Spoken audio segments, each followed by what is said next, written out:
Dr. Cassidy, thank you for joining us tonight, and I'll be glad to yield to you for a while. Thank you, Dr. Brown. I am pleased to be here. First, let me start off by saying I actually so totally agree with our Democratic colleagues on the goals of health care reform. We've got to control costs. By doing so, you can create access to high-quality care. And as you mentioned, I've been working in a hospital for the uninsured for 20-something years, a public hospital in Louisiana, part of our safety net system. So it occurs to me that I know firsthand the need to control costs. In our budget, there is a fixed budget, if you will. If we exceed that, then we don't have the ability to provide more access. We do have to form those long lines. And I kind of applaud the President because he recognizes the need to control costs. For example, he has more than once said that the price of failure is that costs will double over the next 10 years. In fact, I think the President has said that without his reforms, or the reforms he agrees with, that we know that the cost will double over the next 10 years and we'll have out of control. And I think he recognizes that cost control is one of the three legs of the stool. Again, cost, we must control it in order to ensure access to high-quality care. But we on the Republican side, I think, have continually pointed out that his cost will lead to, his programs will lead to higher costs, not lower costs. And that's a concern to me, who's worked in a public hospital, that knows that once costs are out of control, then you inevitably have decrease in access.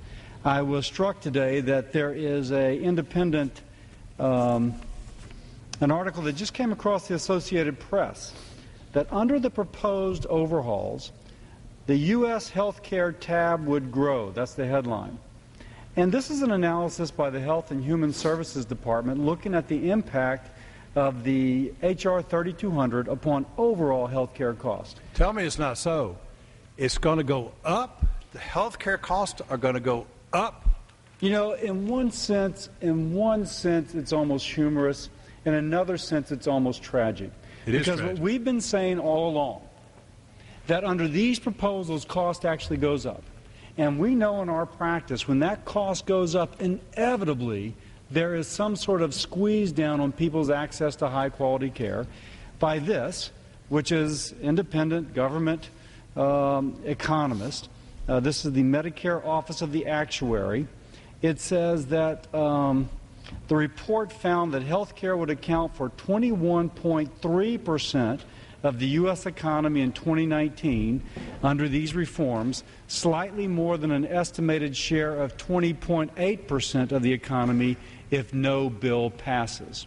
And additionally, it says that with the exception of the proposed reductions in Medicare, the legislation would not have a significant impact upon future health care gross cost. It adds it's doubtful that the proposed Medicare cuts will stay in. What we're seeing is that when the President says that that reform must be done or else costs will double, indeed, under their reform plan, costs more than double. Another report by the Congressional Budget Office suggests that under the reform plans before us, including the Senate Finance Committee, that the rate of inflation will be 8% per year. That's compounded. That more than doubles cost. At a minimum, reform should not be more expensive than the status quo if cost is the issue. So, Dr. Brown, I want to return. I think you're right on. When you spoke earlier about your bill, and of course I'm a co-sponsor of H.R. 3400, which includes things such as health savings accounts, that actually can bend the cost curve.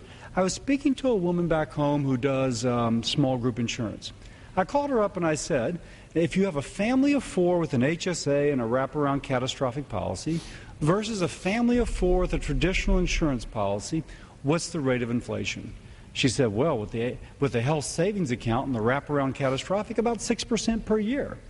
No, actually, that actually begins to bend the cost curve down. She said, though, for the traditional insurance policy, it's more along the lines of 9 to 11% per year. And so I think what we in this delegation, this conference, have found that if we empower patients, if we do what a health savings account does, which is to take a portion of that insurance premium, puts it into an account, And if the patient has money left over at the end of the year, it belongs to that patient. She can roll it over into the account the subsequent year, as opposed to a program which empowers government, which is a top-down central planning Medicaid, Medicare type program, which, as good as they are, nonetheless have inflation rates which are higher than the inflation rates for even traditional insurance policy. If we go with the patient-empowered process, we control costs. If we go with the same paradigm as this report states, we actually increase costs, the same kind of government paradigm. In fact, if I can defer to my colleague from Shreveport, Dr. Fleming actually has a very nice story about how they brought health savings accounts into their small group and indeed lowered costs. Dr. Fleming, if I may. Yeah, I appreciate you.